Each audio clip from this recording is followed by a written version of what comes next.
Pelaporan oleh 225 orang terhadap Olivia Natania karena merasa dirugikan terkait dugaan kasus penerimaan CPNS oleh Polda Metro Jaya telah dinaikkan status perkaranya dari penyelidikan menjadi penyidikan. Setelah sebelumnya, pihak Polda Metro Jaya sudah melakukan gelar perkara. Terkait perkembangan kasus tersebut pun, Farhad Abbas memberikan 3 poin atas apa yang sedang menimpa kepada Olivia Natania. Kalau kasus OI, kan sudah ada lawyernya Susan. Jadi saya tekankan sedikit. Ada 2 poin penting dasar sudut pandang psikolog dan psikologi daripada OI. Karena kejadian ini, kalau saya dapat informasi dari Daniati, OI ini memiliki satu daya halusinasi yang mungkin tidak ada beban, sehingga dia merasa punya uang, merasa ada orang tua dan akan selesai dan lain sebagainya. Mungkin. Nah, sehingga nanti kita mau kaji lagi apakah perlu dirawat atau tidak. Kedua, lagi kita telusuri apakah uang itu masih ada agar untuk segera dikembalikan. Ketiga, apakah peran Agustin ini hanya sekedar orang ditipu atau termasuk juga bagian dari penipu itu. Karena dia berhasil mengumpulkan 200 sekian orang dengan kerugian sekian miliar. Nah, berapa keuntungan didapatkan oleh Agustin? Jadi menurut saya, Agustin tidak usah menjadi korban yang pura-pura melaporkan, tapi dia harus menjadi bagian.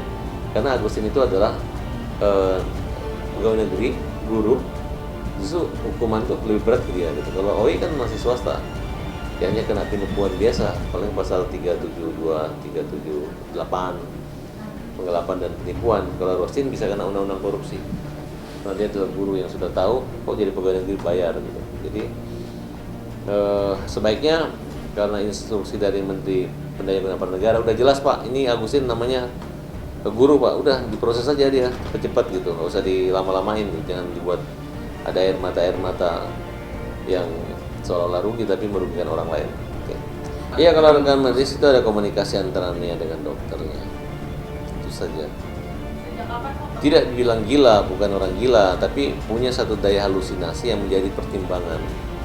Kalau kasus-kasus di luar negeri atau di yang saya pernah ikuti, jadi kayak orang yang sering boros menghabiskan harta kekayaan itu kan, sehingga hartanya nggak bisa disimpan ke dia, dibuat satu lembaga namanya pengampu. Itu bisa oleh hakim untuk mengawasi orang tersebut. Itu kan orang yang boros atau orang yang suka membagi-bagikan tanpa ada beban, sehingga ada beberapa kejadian itu. Ada beberapa orang menjual rumah orang tuanya yang harganya harus 20 miliar, dijualnya cuma 1 miliar. Nanti kan kalau pembelinya kok punya etikat tidak baik, harganya tidak cocok, kan nanti bisa dibuat penadah gitu. Itu aja yang harus dihindari. Makanya kalau berhadapan dengan orang seperti ini, jangan asal beli barang murah atau asal mau ikut di halusinasi. Tapi saya lihat perannya itu simple sekali, dia hanya butuh uang untuk bimbel aja. Dia hanya menikmati 25 juta mungkin, dan itu pun dibagi sama orang itu. Orang itu yang mencari banyak gitu.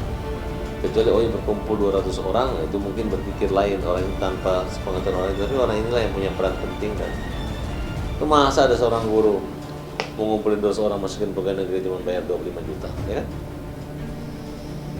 Katanya udah lama dari dia SMA ya.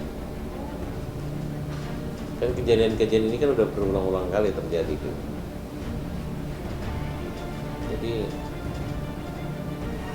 ini yang sebenarnya kita tidak bisa buka tutupi gitu, tapi harus kita sampaikan karena ya kasihan juga orang-orang begini yang nggak biasa begini tiba-tiba dia harus masuk penjara kan. Ya mudah-mudahan menjadi pertimbangan untuk atau yang menyogok juga kan, kejahatan juga itu kan. Jangan kita cari orang yang namanya dia punya penyakit begitu kan. Tapi kalau orang-orang ini kan orang bukan yang punya penyakit ngasih uang orang, tapi orang yang ingin melanggar hukum, orang yang menjadi pegawai negeri. Kalau anggaplah sakit, ya memang dia sakit, terima uang juga dia pikir nggak ada beban karena dia punya halusinasi yang tinggi kan. Tapi mereka ini kan mau jadi pegawai negeri, nyogok gitu kan. Kok jadi ditipu? Kalau mereka punya niat jahat gitu. Kalau ditipu itu dipinjam uangnya untuk apa? Ternyata untuk nikmat orang ini aja. Tapi memang ada satu pekerjaan, targetnya itu pelajar, yaitu tentang proses penerimaan pegawai negeri. Udah konsultasi ke dokter menyarankan untuk dirawat. Tapi bukan orang gila ya, bukan orang sakit jiwa, tapi kejiwaan ini harus dirawat, diyakinkan bahwa tidak boleh melakukan ini karena ini akan begini bebannya gitu. Ya mungkin dia ukur kan, ibunya punya kekayaan berapa, rumahnya apa, itu nggak ada beban. Ya itu kalau benar, makanya. Tapi saya nggak mau ngikutin kita, takutnya nanti dibantah tiba-tiba enggak. Tapi ini hanya curhatnya kepada saya aja. Dan saya sudah sampaikan ke polisi, Bapak tolong ditinjau lagi aspek itunya gitu. Karena fokusnya ini sebenarnya anak ini apa sih motivasinya gitu. Karena dia nggak terlalu terbuka sama kita. Tapi saya sudah lihat keterangan percakapan antara dia dengan dokter kejiwaan itu. Apabila nanti rekaman bisa dibuka misalnya, apakah akan memberikan tuntutan buat OI atau bagaimana? Ya kalau orang melakukan sesuatu dengan dasar tidak sehat dan terganggu, ya berarti kan tidak bisa dipidana kan. Masalah gugatan perdata itu kan saya bilang kalau yang orang-orang itu ini bikin repot negara aja gitu ya kan? Makanya jangan mau ditipu dong, masa bayar 25 juta jadi pegawai negeri. Farhad Abbas pun mendukung program pemerintah bahwa siapapun yang dapat menjadi pegawai negeri sipil itu adalah karena kemampuan dan kepintaran serta keahlian seseorang, sehingga karena faktor itulah, maka seseorang dapat masuk dan lolos sebagai pegawai negeri sipil. Maka yang menjadi pertanyaan Farhad Abbas adalah mengapa pihak Agustin mencari orang hingga ratusan orang untuk menjadi pegawai negeri sipil. Pegawai negeri itu gajinya 5 juta, berarti cuma gaji 5 bulan jadi pegawai negeri, nggak enak dong. Masa percaya di masa pandemi ini mengganti orang yang udah mati, kemudian jalur khusus. Itu kan tidak mungkin gitu. Kalau saya sih mendukung Menteri Pendayagunaan Aparatur Negara. Orang yang bisa membantu dirinya untuk menjadi pegawai negeri adalah diri orang itu sendiri dengan karya dan keahlian dan kepintarannya. Nggak bisa dibantu oleh OI, nggak bisa dibantu oleh Agustin. Nah sekarang jadi pertanyaannya, kenapa Agustin ngumpulin ratusan orang, dia seorang guru? Ya kan, kalau dia memberi keuntungan berarti dia korupsi. Ya diproses dia dulu. Masalah OI ya OI mana banyak yang terima siapa gitu. Nah, dipisahkan. Oh, ini sipil, itu pegawai negeri kan. Dan itu ya kita ganti aja uangnya. Kasian banget nih orang mau jadi pegawai negeri. Tapi nggak ada orang yang mau laporkan. Yang laporin cuma Agustin. Agustin bukan korban, dia pelakunya.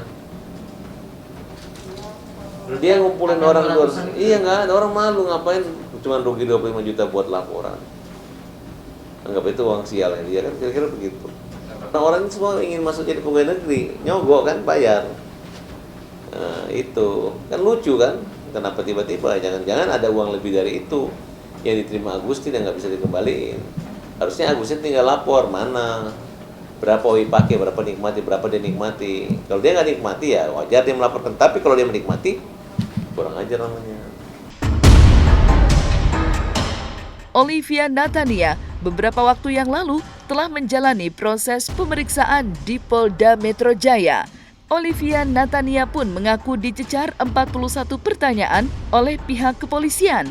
Olivia Natania pun mengatakan serta meminta doa dan dukungannya agar dirinya dapat melewati kasus hukum yang sedang menimpa dirinya. Minta doanya aja, insya Allah semuanya cepat selesai, jadi biar semuanya juga rumah tangga saya, segala-galanya semuanya berjalan normal. Kira begitu rekan-rekan sekalian. Karena udah malam, kondisi juga kondisi. Oke, thank you. Agenda selanjutnya mungkin apa Pak? Terima kasih. Bang, agenda selanjutnya apa Bang? Panggilan dari kepolisian. Kita tunggu panggilan lagi. Makasih ya. Tar dulu Bang. Tar dulu. Pak Farhad membantu juga nih untuk permasalahan OI. Menanggapinya gimana? Ya siapapun yang membantu saya ucapkan terima kasih.